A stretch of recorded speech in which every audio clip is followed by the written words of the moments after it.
misaotra amin'ny comité de vigilance zay mikarakara amin'ny fanohanana amin'ity fadibana amin'ny valenarety coronavirus ka tegna mankasitraka fitondram-panjakana atsika jiaby vahoaka eto Anosibe na inakina atsika vahoaka Anosibe satria haindro tsara ny problema misy amitsika sahiry atsika amin'ny lafiny ara-bao sahiry koa atsika mandinika amin'ity valenarety ity ka nitodika amitsika eto atsika vahoaka jiaby Anosibe ny fitondram-panjakana na tsara atsika sy nataondreo zanakakalo hafa fa tegna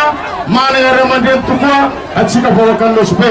na fisoma tsara ny vary sy ny menaka ka atomboko eto amin'ny amboniara aty amparikiny ny tombroana ty fandrasana ny vary sy menaka ty niany. Ny zavatra azontsika jifaigny azontsika vangaigny dia vary fotsy madio ty aveo menaka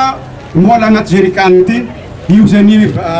avarotro amintsika izy io samy mahazo litatra raiky isaky ny carnet isam-pianakaviana dikan'izay aveo vary 3 kilo le 3 kilo zany 3 famarana amin'ny kopy 1 litatra zay zany maximum. Fa raha ohatra atsika tsy ampivola ohatra satria izy ty natao fitsinjovana mahazo antsasa litatra raha menaka dikan'izany 500 raha vary ndraiky antsasaka kopy antsasa kilo dikan'izany variny 500 ariary azotsika atao raha zany ka misy mpandrindra eto antoeragna eto mpiara-miasa misy sefony zany zareo mampiasa olo zareo aveo magnampy ndraiky ny lehibe ny fokotany amin'ny fandrindragna ohatra resaka fandaminana carnet avakeo ny filaminana magnampy koa ny police municipal fandrindragna atsika amin'ny lafiny filaminana aveo koa fitandrovana ara-pahasalamana ka eto dia tsy haintsika ny tsy sotra fa atsika dia aneo fankatilemana sy fankasitrahana ny fitondram-panjakana foibe tarena Andriamatoa Filoha Andry Nirina Rajoelina noho ny fitsinjovana ny vahoakantsika eto Anosibe fitsinjovana indrindrandrindra ho an'ireo marefo amin'izao vanim-potoagna zao sady vanim-potoagna ny Metsoatry aveo koa vanim-potoagna somary miafiafy atsika amin'ny fiarovana amin'ny valignaretigny coronavirus amin'izao io ka mankasitraka ary mirary atsika jiaby ahazo anjara aby aminazy ty aveo koa hagnaraka tsara ny lamigny zay efa napetraka iarovana amin'ny valignaretigny ny filaharana dia arantsika ny lamigny napetraka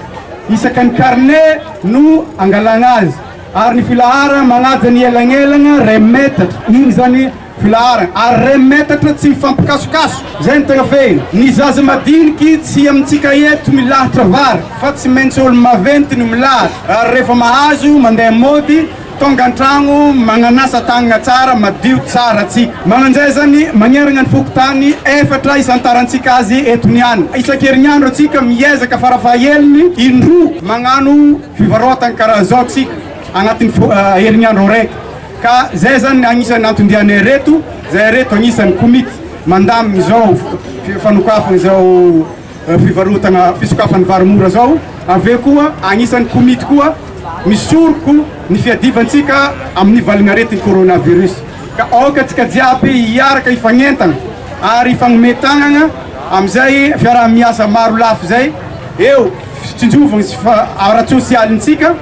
ary eo koa ny fagnarahana reo fenitry ara-pahasalamagna iarovagna ny valignaretigny eto zahay efa magnano ny fitondram-panjakana isoragna maventy eram-po eran-tsaigny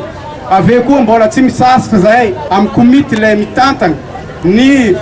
fiarovagna ny valignaretigny aveo koa fitsinjovagna reo vahoaka mba ifagnometagna itsinjo amin'ny fagnampiagna ny vahoaka indrindrandrindra reo marefo maro izy reo eo ny be antitry eo ny mitaiza kely eo ny mety very asa noho ny zao zavatra atrentsika amin'ny fiadivagna ny valignaretigny zao dia misokatra ny varavaragnanay ignivon'ny komity raha ohatra ka ifagnometagna atsika ary atsika le teo miara-mitantagna zay tolotro